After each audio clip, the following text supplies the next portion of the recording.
suka lihat di Instagram juga sering nge-remix lagu-lagu 90-an bareng. Oh iya. Itu seperti apa? Sebenarnya bukan nge-remix sih, kalau itu gue ada satu konsep baru namanya BOAFM. Jadi gue memang membawakan lagu-lagu 80s sama 90s gitu.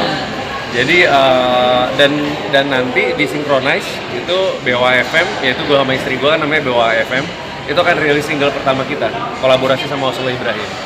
Nah, kalau untuk membawakan lagu-lagu itu sendiri izin nggak sih dengan musisinya atau seperti apa? setahu gue kalau misalnya untuk di festival ataupun di klub dimanapun juga itu setahu gue itu adalah urusannya promotor sama penyelenggara acara. Jadi biasanya mereka nanya lagu apa aja lo bakal bawain, gua kasih rangkumannya kurang lebih segini, mereka data udah gitu ya udah. Jadi nanti mereka akan bayar kalau nggak salah performance rights-nya kepada teman-teman pencipta dan yang lain-lain kayak gitu. Kalau di Instagram sendiri sama aja atau seperti apa? Nggak, kalau Instagram kan nggak dimonetize ya.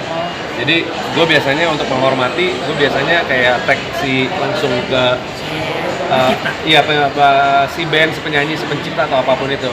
Nah yang jadi masalah kemarin ini kan yang jadi heboh adalah orang membawakan lagu tapi dimonetize. Karena kan kalau Instagram nggak ada monetize. Jadi makanya emang gue begitu pas orang bilang wing di YouTubein aja, gue nggak mau gue bilang. Walaupun bisa di unmonetize ya. Karena Instagram juga kan nggak bisa waktu julu IGTV pas gue lagi bikin itu kan cuma bisa 15 menit gitu. Dan gue biasanya kadang-kadang yang gue kenal itu gue DM dulu. Gue mau coba main, nggak apa-apa main gitu. Karena maksudnya mereka mungkin suka juga ya, tahun-tahun mungkin kayak penyanyi-penyanyi lama tahun 80-an terus tiba-tiba dimainin sama gue yang mungkin umurnya di bawah mereka gitu. Kayak gitu sih. Mas Wingky sering nge-DJ malam, maksudnya mengatur stamina untuk kesehatan seperti apa sih? Gimana, sorry? Iya, sering DJ kan malam. Mengatur stamina, olahraga apa seperti iya. apa? Gua sejujurnya nih hampir tiap malam nge-DJ ya gitu. Dan emang gua kan punya dokter gitu pribadi. Dia bilang kayak sebenarnya hidup lu tuh sangat kebalik. Karena orang tuh harusnya tidur jam 9 jam 10 di saat harusnya ginjal lu istirahat dari jam 11 sampai jam 1 malam, tapi ini kan kebalik terus gitu.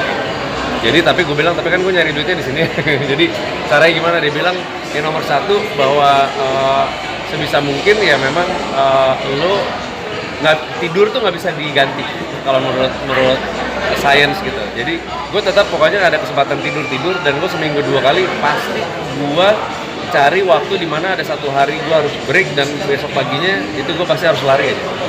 Dan gue harus larinya jam 5:30 sampai jam 7 pagi. Pokoknya gue harus kena pas mataharinya gitu.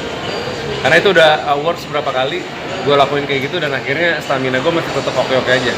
Insya Allah. Jadi untuk kayak topik kayak Vitamin jelas. Gue biasanya D3 yang paling ini, vitamin C gue paling seminggu sekali gitu. Terus air putih sih, yang pasti gue air putih sehari tuh 2,5 liter minimal gitu. Itu yang paling penting sih. Sama kalau bisa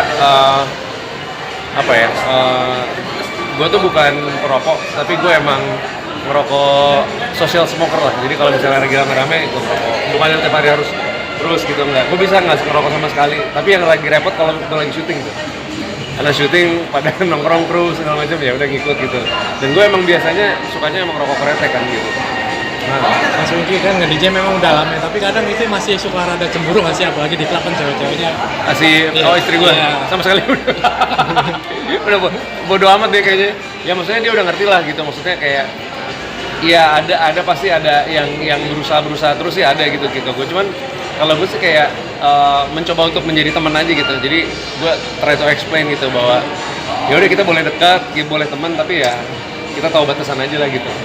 Ya namanya dunia malam lu pastilah ada kayak gitu-gitunya. Tapi yang gue bilang wajar dan istri gue ngerti banget sih gitu untungnya. Tapi menjaga kepercayaan istri ngasih tau seperti apa sih Mas untuk menjaga keharmonisan juga gitu? Karena dari zaman dulu istri gue juga party goers ya gitu. Jadi dia udah dari awal tuh bukan orang rumahan yang emang harus dijelasin dulu atau apa segala macam. Jadi dia udah tahu situasinya dari dulu sampai sekarang ya kurang lebih sama aja menurut gue sih kayak gitu. Tapi biasanya kalau ada waktu luang quality time berdua biasanya jalan-jalan kemana Mas sama istri? Biasanya kalau kita tuh biasanya dalam 1 tahun rencananya pasti selalu ada pergi itu, baik itu di dalam negeri atau di luar negeri, pasti ada liburan gitu. Misalnya misalnya liburan ke luar negeri, kalau dalam negeri ya naik gunung tadi gue bilang, lebih kayak gitulah gitu. Karena istri gue sebenarnya diving kan, dia suka pantai gitu. Kalau gue lebih suka gunung yang lebih dingin gitu. Enak aja gitu kalau misalnya naik gunung terus ngobrol sama tour guide-nya porternya apa gitu. Gue lebih demen yang kayak gitu sih. Tapi kalau misalnya waktunya terbatas, biasanya gue habiskan untuk nonton film sebanyak-banyaknya. Kayak gitu, karena baik itu film Indonesia, film Asia ataupun film Barat gitu. Karena kita berdua emang movie freak sih gitu. Tapi udah pernah naik gunung sama istri berdua kemana mas? Paling jauh gitu? Paling jauh Rinjani. Dan itu menurut gue gunung terindah sih yang pernah gue naikin ya. Maksudnya capek ya, semua naik gunung pasti capek lah gitu. Cuma kalau Rinjani itu kayak banyak banget spot-spot yang kayaknya kenapa gue jadi lama naiknya, karena gue tiba-tiba pengen berhenti nikmatin dulu gitu, kayak cantik banget ya gitu. Ternyata gue baru tahu dari salah satu orang yang mungkin yang bukan megang sih, mungkin orang leluhurnya di situ. Emang Rinjani itu katanya salah satu buat dia itu salah satu gunung cewek gunung perempuan di Indonesia katanya, makanya cantik banget. Yang lain tuh katanya gunungnya kan laki gitu, karena ini emang Dewi Rinjani kan, makanya cantik banget gitu. Gue bilang, oh pantesan ya setiap jalan pos 1 mau ke pos 2 banyak banget berhentinya gitu, karena ya capek, bukan karena capek, cuma karena ntar dulu nih kok bagus banget ya, dulu lihat gitu. Nikmat aja sih buat gue. Tapi ada kepengen nggak sih mas ke gunung mana gitu yang pengen belum dicapai gitu? Sejujurnya kemarin tuh gue udah pernah naik yang kemarin tuh ke yang perahu ya di Jawa Tengah ya. Karena kan kalau misalnya pas sunrise itu kan kelihatan banyak tuh, ada berapa gunung kelihatan. Cuman kemarin pas gue kesana pas lagi badai sih. Jadi begitu nyampe badai sunrise gue nggak lihat apa-apa gitu. Jadi gue pengen ngulangin lagi aja sih gitu. Gue bukan penaik gunung yang ekstrim juga, bukan yang gila juga. Ibaratnya apa ya? Fun hiking. Iya, fun hiking aja lah kayak gitu. Ya. So, Mas Benji, sorry sedikit, maksudnya kan masih belum ada anak, masih Iya. program masih sama Enggak. istri? Enggak. Udah sampai tahap dimana kayaknya emang yang di atas ngasih gua sama bini gua untuk hidup berdua aja gitu. Nah, gitu. Udah sampai tahap itu.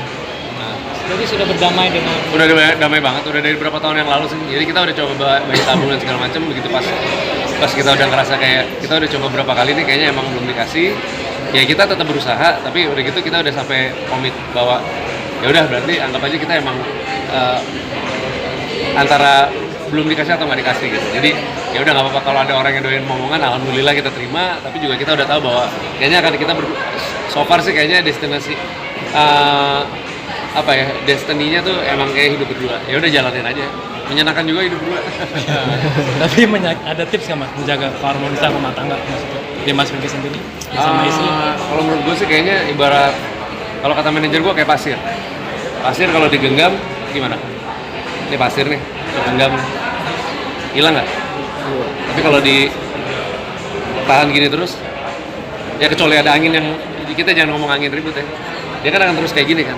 Makanya sebuah hubungan tuh menurut gue harus kayak gini terus, kebuka, saling kebuka, jangan diperes gitu, jangan terlalu memaksakan kehendak masing-masing. Ya ibaratnya mah teori pasir ya, manajer gue yang menemukan kemarin. Gitu.